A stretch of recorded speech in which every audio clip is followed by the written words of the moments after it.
Cesse d'être trop gentil et deviens un homme fort et respecté, stoïcisme.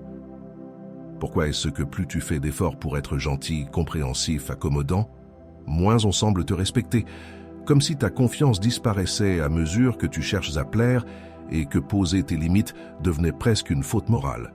À l'extérieur, tu souris, tu aides, tu t'adaptes, mais à l'intérieur, quelque chose se crispe, une colère sourde, une fatigue profonde, le sentiment d'être constamment en train de t'effacer pour éviter le conflit, jusqu'à ne plus savoir où commence ton affirmation et où finit la peur de déplaire. Tu regardes autour de toi et tu te dis que c'est normal, que tout le monde fait des compromis, que c'est le prix à payer pour être apprécié, sauf que le respect n'arrive pas, que les limites ne sont jamais vraiment reconnues, et que cette solitude intérieure grandit quand tu réalises que personne ne voit l'effort silencieux que tu fournis.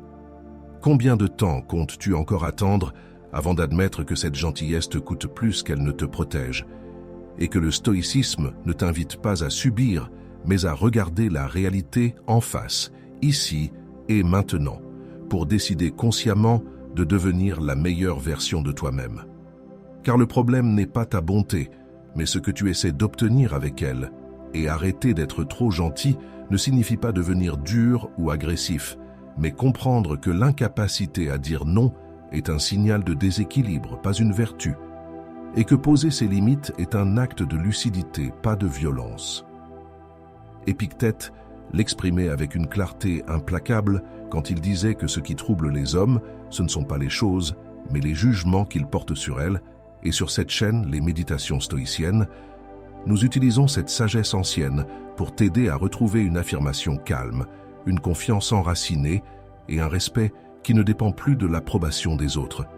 Si ce que tu entends résonne en toi, abonne-toi à notre chaîne Les Méditations Stoïciennes, laisse-nous un like sous cette vidéo, partage ton ressenti en commentaire et fais circuler ce message à quelqu'un qui se sacrifie encore en silence. Car apprendre à se respecter transforme la manière dont le monde te traite. Regardons en face la première limite. Cesser de s'excuser d'exister pour mériter le respect. Tu ne peux pas construire ta vie sur des excuses. Tant que tu t'excuseras d'être là, tu offriras aux autres la permission tacite de te piétiner. Le stoïcisme te rappelle que celui qui cherche sans cesse à plaire oublie sa propre valeur. Pour arrêter d'être trop gentil, il faut d'abord comprendre que ton existence n'a pas besoin d'autorisation. Au travail, c'est cette scène familière. Tu acceptes une tâche de plus alors que tu es déjà submergé. Tu souris, tu dis « pas de souci » pendant que ton estomac se serre. Ton collègue te remercie distraitement et passe à autre chose. Inconscient du poids que tu viens de reprendre sur tes épaules, tu rentres le soir vidé, mais surtout invisible. Sénèque affirmait « Celui qui se soumet sans réflexion n'obéit pas, il abdique ». Cette phrase dévoile l'essence du problème. Tu confonds la bonté avec la soumission. Le sage romain nous enseigne que la vertu n'est pas dans l'effacement, mais dans la maîtrise consciente de soi. Être bon ne signifie pas tout accepter, c'est choisir délibérément où commencent tes frontières. Tu as le droit d'être fatigué de toujours t'effacer pour éviter les vagues. Ce sentiment d'étouffement n'est pas une faiblesse, c'est un signal intérieur que tes limites sont franchies depuis trop longtemps. Reconnaître ce malaise, c'est déjà un acte d'affirmation silencieuse, car le respect commence là où tu reconnais ta propre valeur, avant même qu'on te la renvoie. Marc Aurèle enseignait « La dignité consiste à ne rien faire contre sa nature ».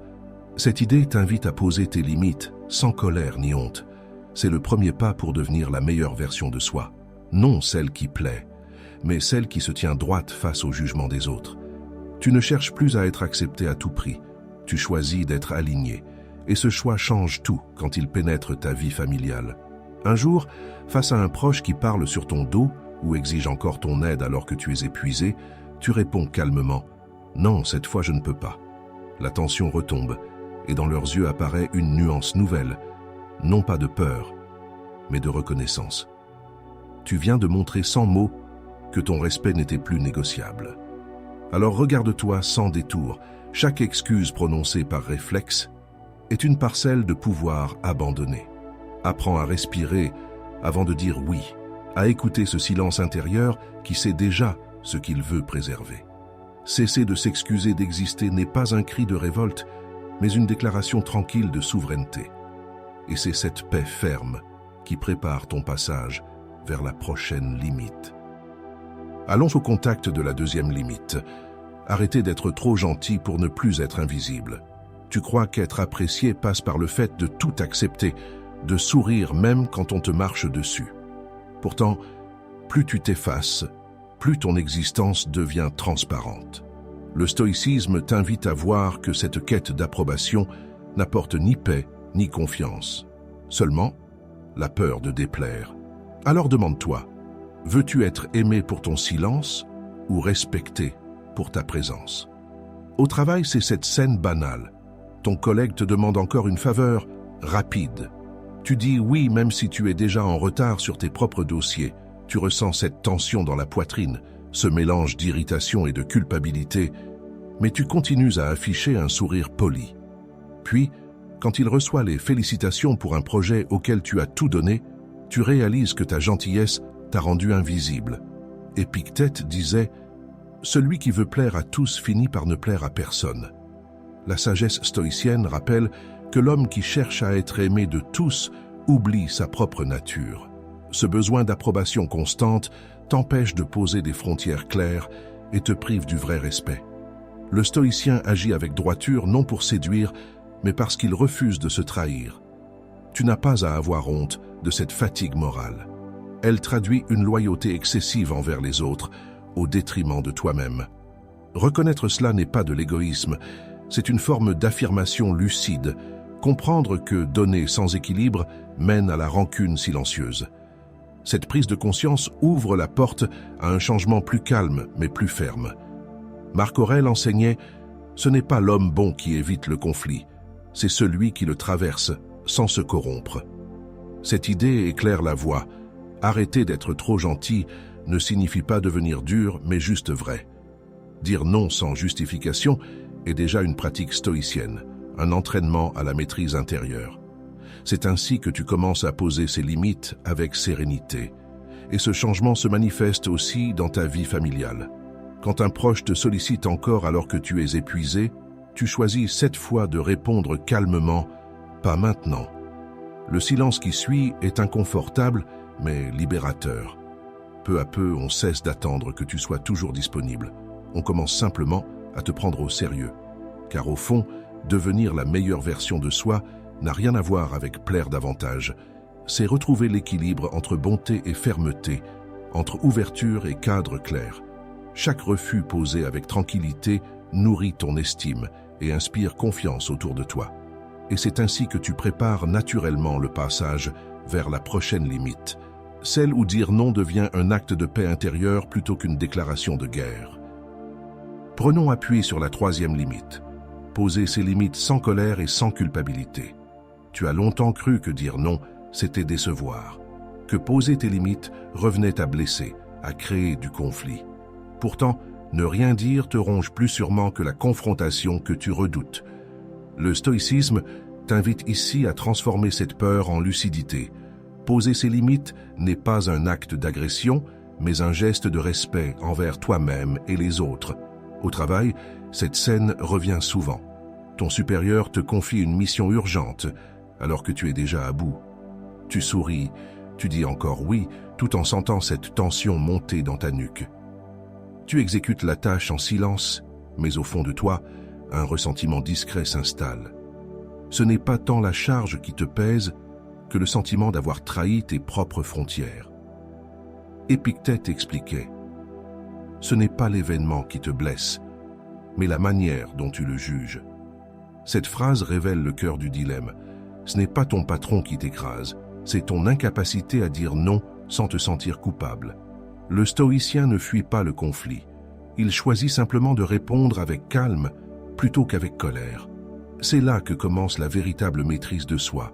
Tu ressens peut-être cette fatigue morale après chaque concession forcée. Tu te dis que tu aurais dû parler, mais tu préfères encore encaisser pour préserver une harmonie fragile. Pourtant, chaque silence accumulé construit une muraille invisible entre ce que tu vis et ce que tu veux vraiment. Accepter cette contradiction sans jugement est déjà une forme d'affirmation intérieure. Sénèque affirmait « La colère naît du sentiment d'impuissance ». En apprenant à exprimer clairement ton refus avant d'exploser, tu reprends ta puissance tranquille. Dire non sans élever la voix devient un entraînement stoïcien quotidien pour arrêter d'être trop gentil et retrouver ta dignité naturelle.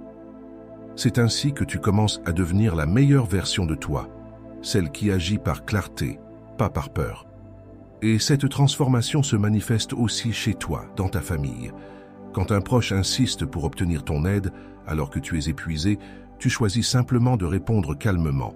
Pas maintenant, j'ai besoin de me reposer. L'atmosphère change. On te regarde autrement. Non parce que tu t'imposes avec dureté, mais parce que ton calme impose naturellement le respect. Poser tes limites sans colère ni honte n'est pas un luxe moral. C'est une nécessité pour construire une vie alignée. À force de pratique, chaque refus devient un acte de confiance envers toi-même et une preuve silencieuse de maturité intérieure. Car celui qui se connaît n'a plus besoin d'élever la voix pour être entendu. Sa présence suffit à inspirer équilibre et respect autour de lui. Observons les effets de la 4e limite. Quand la passivité vole la confiance et l'attraction, tu crois souvent que rester calme et ne rien dire t'évitera des problèmes. Pourtant, cette passivité n'est pas une paix intérieure, c'est une fuite déguisée. À force de ne pas t'affirmer, tu perds peu à peu ton ancrage, ton magnétisme et même le respect des autres.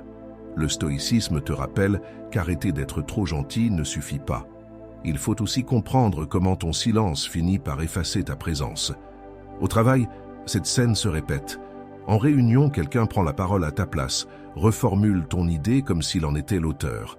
Tu souris poliment, tu hoches la tête, espérant qu'on reconnaîtra ton apport plus tard. Mais personne ne le fait. En sortant, tu ressens ce mélange amer de frustration et d'impuissance, ce sentiment d'avoir encore laissé filer ton autorité tranquille. Sénèque disait « Celui qui cède toujours finit par enseigner aux autres à le négliger ». Cette phrase frappe juste. Quand tu t'effaces trop souvent, tu apprends inconsciemment au monde à te contourner. Le stoïcien agit sans excès ni colère, mais il agit. Il sait que la maîtrise de soi n'est pas synonyme d'immobilité. C'est un mouvement intérieur guidé par la clarté, plutôt que par la peur. Reconnaître cette vérité demande du courage. Tu n'as pas besoin de te flageller pour ton passé silencieux. Ce mutisme t'a protégé un temps. Mais aujourd'hui, il te freine. Ce que tu appelles paix est parfois une absence de mouvement née de l'habitude de plaire. Ce que tu appelles douceur cache souvent une peur d'exister pleinement. Marc Aurèle affirmait « Ne gaspille plus ta vie à débattre sur ce que doit être un homme bon, sois-le ». Cette parole ouvre la voie pratique, cesse de chercher à paraître agréable et choisis d'être vrai. Apprends à poser ses limites sans justification excessive. Chaque refus calme renforce ta structure intérieure. C'est ainsi que commence le chemin pour devenir la meilleure version de soi, non celle qui plaît mais celle qui inspire naturellement. Et cette transformation s'étend jusque dans ta vie familiale. Quand un proche se plaint encore que tu sembles distant ou indécis, tu décides cette fois de parler clairement. Je ne suis pas en retrait. J'apprends simplement à dire ce que je veux vraiment. Le silence qui suit est différent, non plus tendu, mais chargé d'une nouvelle forme d'écoute. Tu sens pour la première fois une solidité tranquille remplacer ton ancienne complaisance. Car au fond, regagner ta présence ne consiste pas à parler plus fort, mais à vivre avec cohérence. La confiance renaît quand tes paroles correspondent enfin à tes valeurs. L'attraction revient quand ton énergie cesse de fuir, dans le désir d'être aimé à tout prix. Chaque acte posé avec intégrité redonne du poids à ta parole et ramène autour de toi un respect naturel. Et c'est sur cette base solide que se prépare le passage vers la 5e limite, celle où l'ombre cesse d'être une menace et devient une source de puissance maîtrisée. Passons un seuil avec la 5e limite. Intégrer l'ombre pour devenir dangereux et maître de soi. Tu as appris à cacher ta colère, à dissimuler ton instinct de puissance comme s'il était honteux. Pourtant, nier cette part de toi ne te rend pas vertueux, seulement incomplet. Le stoïcisme t'invite ici à dépasser le simple fait d'arrêter d'être trop gentil. Il te demande d'unir ta lumière et ton ombre, car c'est là que naît la vraie maîtrise. La question n'est plus de savoir comment plaire, mais comment te posséder pleinement sans te laisser dominer par tes pulsions. Dans les transports, tu subis souvent ces petites humiliations silencieuses. Quelqu'un te bouscule sans excuse. Un inconnu passe devant toi dans la file. Tu ressens ce pic d'irritation monter, mais tu ravales tout, persuadé qu'un homme calme doit tout encaisser. Pourtant, ce refoulement t'épuise. Tu sens cette tension sourde dans ton ventre qui cherche une issue. À force de refuser cette énergie brute, tu perds peu à peu ton ancrage et ta présence réelle. Épictète disait « Ce n'est pas la tempête qui fait chavirer l'homme, c'est sa peur du vent ». Cette parole éclaire le paradoxe intérieur du gentil garçon. Il craint tant sa propre force qu'il en devient impuissant. Le stoïcien ne cherche pas à éteindre ses émotions, mais à les canaliser vers la droiture. La colère maîtrisée devient alors courage. L'énergie contenue se transforme en détermination tranquille. Reconnaître cette part sombre n'est pas céder à la violence, c'est accepter ton humanité entière. La rejeter revient à renier ce moteur vital qui te pousse à défendre ce qui compte vraiment. Ce n'est pas ton feu intérieur qui pose problème, mais l'absence de cadre qui lui permettrait d'éclairer plutôt que de brûler. En le regardant en face sans jugement, tu redonnes une direction consciente à ta puissance naturelle. Marc Aurèle enseignait « L'homme libre est celui qui règne sur lui-même ». Cette liberté ne vient pas du déni, mais de la discipline intérieure, celle qui transforme l'instinct brut en force juste. En cultivant cette maîtrise, tu découvres qu'arrêter d'être trop gentil signifiait en réalité t'autoriser à exister pleinement. Apprendre à poser ses limites devient alors un acte sacré d'équilibre entre fermeté et bienveillance. Et cette transformation se manifeste concrètement au travail. Face à un collègue arrogant ou manipulateur, tu ne t'excuses plus ni ne t'enflammes. Tu poses simplement les faits avec calme et assurance. Ta voix est stable, ton regard ferme, l'autre comprend instinctivement qu'il a face à lui quelqu'un qu'on ne manipule plus. Cette nouvelle attitude n'a rien d'agressif. Elle impose naturellement le respect. Car intégrer ton ombre, c'est cesser d'avoir peur de toi-même. C'est retrouver une confiance enracinée dans la réalité plutôt que dans le besoin d'approbation. Tu deviens un homme complet, fort sans dureté, bienveillant sans faiblesse. Et c'est depuis cet équilibre intérieur que tu prépares sereinement ton passage vers la prochaine limite, celle où dire non devient non seulement légitime, mais essentiel pour rester aligné avec ta véritable nature. Élargissons notre horizon avec la 6e limite. Dire non quand le respect devient non négociable. Dire non, c'est souvent perçu comme un affront. Pourtant, dans la philosophie stoïcienne, refuser ce qui heurte ta dignité n'est pas de la rébellion, c'est de la clarté. Si tu veux arrêter d'être trop gentil, tu dois comprendre que chaque oui prononcé contre ton gré affaiblit ta colonne intérieure. Alors pose-toi cette question. Veux-tu être aimé pour ton silence ou honoré pour ta droiture? Dans un commerce ou un service quotidien, l'habitude te pousse parfois à t'effacer. Le vendeur te parle avec condescendance, ou le client s'impatiente et t'interrompt sans ménagement. Tu t'excuses par réflexe alors que tu n'as rien fait de mal. Tu ressens ce mélange de honte et de frustration qui monte dans ta gorge, cette impression d'être rabaissé sous couvert de courtoisie. Et pourtant, au fond de toi, une voix calme murmure « Cela suffit ». Sénèque disait « Celui qui tolère le mépris apprend aux autres à le pratiquer ». Cette phrase révèle une vérité simple mais exigeante. Si tu ne défends pas ton propre périmètre, personne ne le fera à ta place. Le stoïcien ne cherche pas la confrontation inutile. Il choisit simplement de se tenir droit là où d'autres plient par peur du jugement. Dire non devient alors un acte d'affirmation silencieuse, une manière d'honorer ta propre valeur. Tu n'as pas à te sentir coupable de poser tes limites. Tu protèges l'espace où ta paix peut respirer. Refuser calmement n'est pas une agression, c'est une preuve de maturité émotionnelle. Cette fermeté tranquille vient avec la pratique et grandit à mesure que tu cesses de vouloir plaire à tout prix. En reconnaissant ce besoin intérieur de respect mutuel, tu commences à transformer ton rapport au monde. Marc Aurèle enseignait « La vraie force réside dans la maîtrise de soi au milieu des épreuves ». Applique cette sagesse chaque fois qu'on franchit tes frontières. Respire avant de répondre. Regarde ton interlocuteur avec sérénité et exprime ton refus sans justification excessive. C'est ainsi que tu cesses d'être l'homme qu'on contourne et que tu commences à poser ses limites avec assurance. Cette discipline intérieure t'aide progressivement à devenir la meilleure version de soi. Et cette transformation se manifeste ensuite dans ta sphère intime. Face à quelqu'un qui exige ton attention alors que tu as besoin de silence, tu dis simplement « Pas maintenant, j'ai besoin d'un moment pour moi ».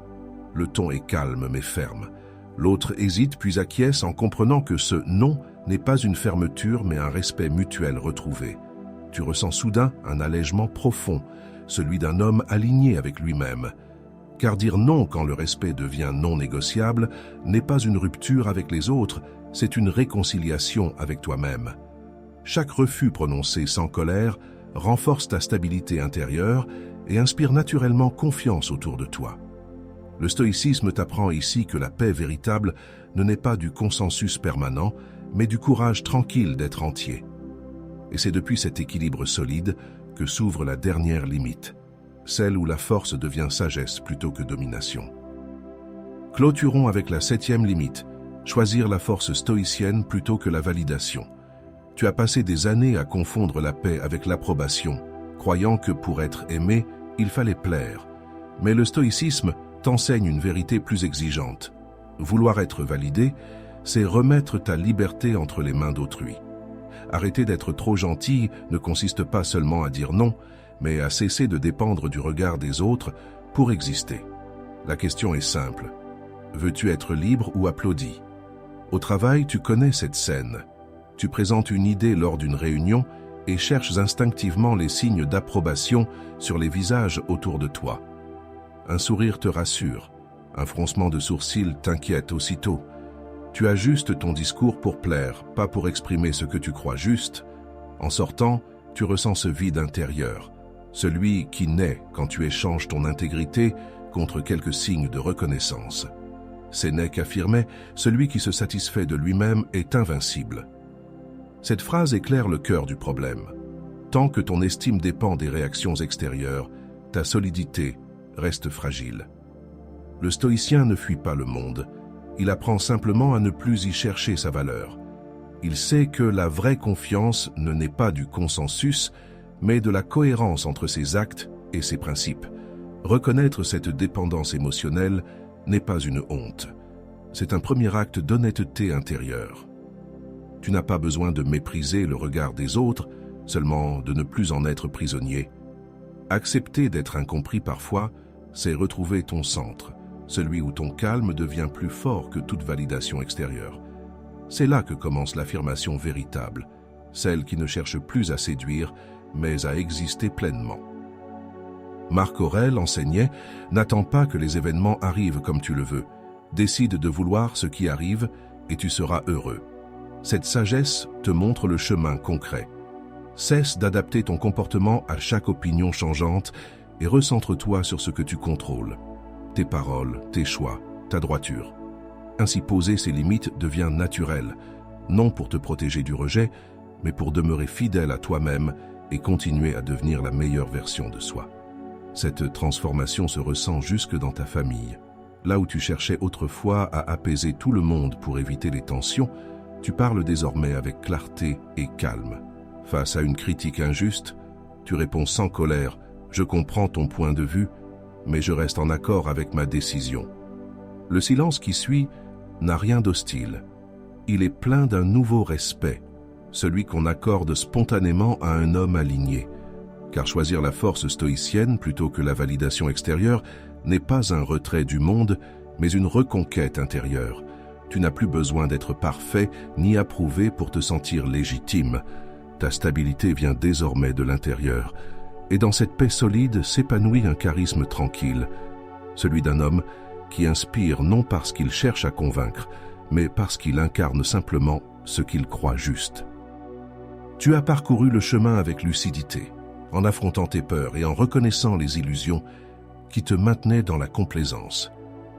Tu as compris que la vraie transformation ne réside pas dans l'image que tu renvoies, mais dans la maîtrise silencieuse que tu cultives à l'intérieur. La sagesse stoïcienne t'a appris à distinguer ce qui dépend de toi. ton attitude, ton calme, ta droiture, de ce qui ne dépend pas de toi, l'opinion des autres, leur jugement ou leurs attentes. À travers ces épreuves, tu as redécouvert la valeur de la présence, de la lucidité et du discernement. Ce parcours t'a conduit vers une confiance plus stable, fondée sur le respect de toi-même et sur la clarté avec laquelle tu sais désormais poser tes limites. Ce nouvel état de sérénité ne se conquiert pas par la force, mais par l'acceptation tranquille des choses telles qu'elles sont.